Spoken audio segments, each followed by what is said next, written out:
شروع کی۔ اگر آپ مسلمان ہیں تو حضور صلی اللہ علیہ وسلم کے بارے میں چند باتیں جان کے جائیے گا۔ بہرحال السلام علیکم ورحمۃ اللہ وبرکاتہ۔ آپ چند باتیں سن لیجیے، اگر آپ کو اچھی لگے تو آپ پوری ویڈیو دیکھیے گا، ورنہ کچھ باتیں جان کے چلی جائیے گا۔ بہرحال میں شروع کرتا ہوں اپنے تاریخ الاسلام کا 7واں ایپیسوڈ۔ بسم اللہ الرحمن الرحیم۔ تو آج ہم جانیں گے حضور صلی اللہ علیہ وسلم کی نبوت سے پہلے کی زندگی کی۔ حضور صلی اللہ علیہ وسلم کو نبوت ملنے سے پہلے حضور صلی اللہ علیہ وسلم نے اپنی زندگی کیسے بسر کی۔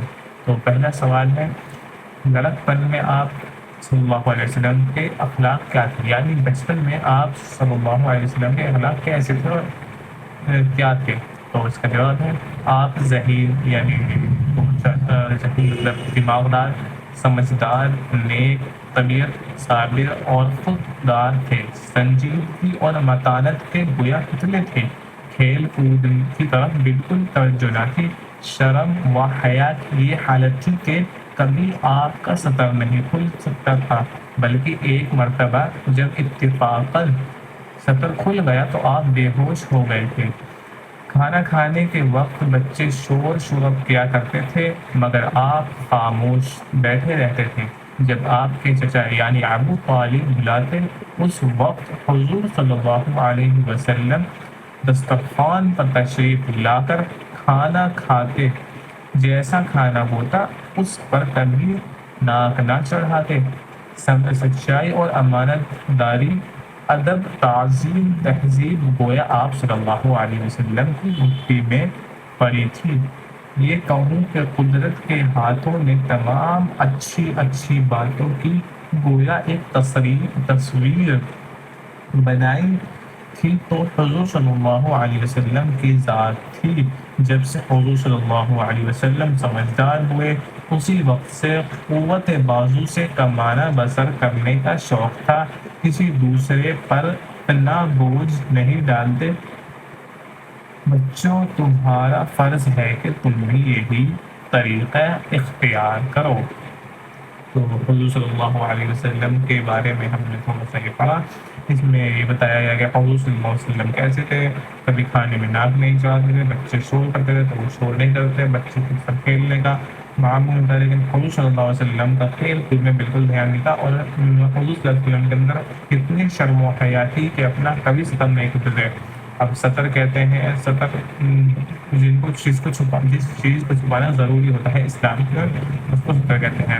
تو مرد کا سطر ناک یعنی ٹھنڈی جو ہوتی ہے، جو ہمارے بیلی بٹن کہتے ہیں جس کو انگلش میں، اس سے اوپر سے مرد کا ہے سطر، اس سے اوپر سے لے کے گھٹنوں کے نیچے تک۔ اور عورت کا سطر ہوتا ہے کہ اپنے سر کے بالوں سے پیر کے ناخن تک، یہ سطر ہوتا ہے مرد اور عورت کا۔ اب گویا دوسرا سوال کیا ہوگا؟ دوسرا سوال یہ ہوا کہ سمجھدار ہونے پر حضور صلی اللہ علیہ وسلم کے بسر کی کیا صورت تھی؟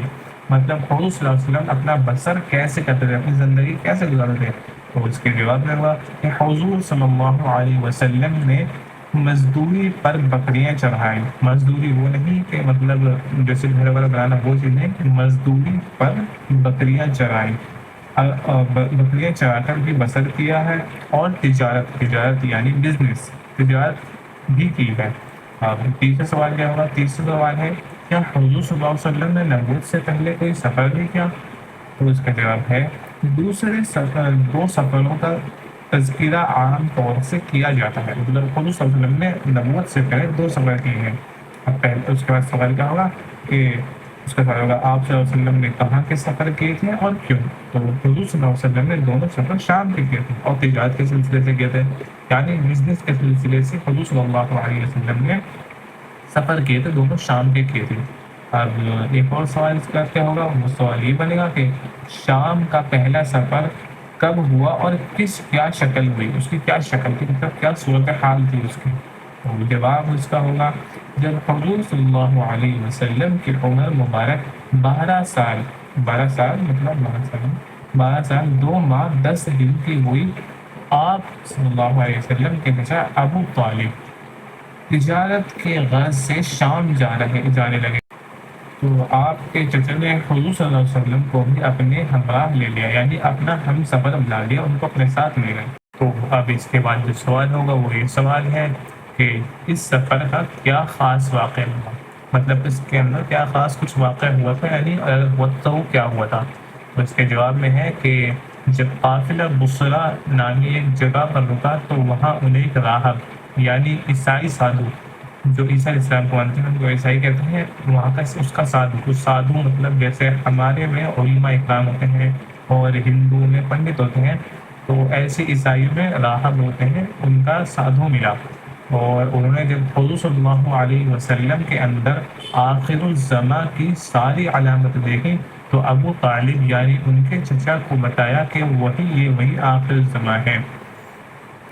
تو ابو طالب سے انہوں نے کہا تمہارے بھتیجا وہی آخر نبی ہیں جن کا تذکرہ تورات اور انجیل وغیرہ آسمانی کتابوں میں ہے، اور جن کا مذہب تمام دینوں کو منسوخ کر دے گا۔ منسوخ مطلب ختم کر دے گا۔ جب حضور صلی اللہ علیہ وسلم آئے تو اس سے پہلے جو تورات انجیل چل رہی تھی ان کے ذریعے فیصلے کیے جاتے تھے، اب تو لیکن قرآن آ گیا تو اس کو ذکر کیا جاتا ہے، پہلے ان کتابوں کے ذریعے تھا تو ان سب کو ختم کر کے قرآن کی بات مانی جائے گی، تو اس لیے اس نے یہ کہا تھا کہ منسوخ کا مطلب ہوتا ہے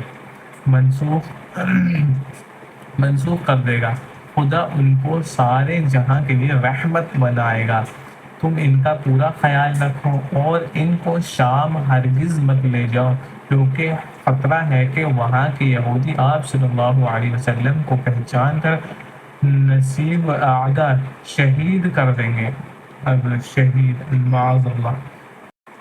تو اس کے بعد جو سوال ہے وہ یہ ہے کہ راہب کے مشورے کے بعد ابو طالب نے کیا کیا؟ تو اس کا جواب ہے کہ حضرت صلی اللہ علیہ وسلم کو مکہ معظمہ واپس بھیج دیا، جب حضور صلی اللہ علیہ وسلم کے گھر میں ان کو واپس بھیج دیا، کیونکہ وہاں پہ حضور صلی اللہ علیہ وسلم کی جان کو خدا کا یعنی اپنا ختم کرتا ہوں۔ جزاک اللہ خیر، السلام علیکم ورحمۃ اللہ وبرکاتہ۔